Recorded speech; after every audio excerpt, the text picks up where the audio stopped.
tubuze umuhanuzi mu gahugu k'iwacu, itorero tubuze ingufu, tubuze umujyanama, tubuze uwaduhekaga mu masengesho, tubuze uwacana ikibatsi mu bugingo, indahirwa ku rugamba, indangamirwa mu bantu igihe twari tukigukeneye. Icyo kibatsi wacanye igihe umaze kucyenyegeza, nuko ururimo rugarukuye ku rugamba ugiye ku murimo.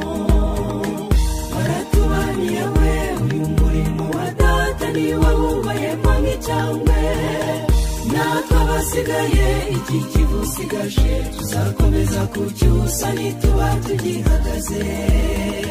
Tuzaguma ku rugamba nk'uko warurwana gukiri muzima, umurage waduhaye ngo tubipfundo tuzawukomeza. Aka kayiro dusizemo karahari iwacu turashikamye, tubisanga b'inkoyi twerekeze mu gihugu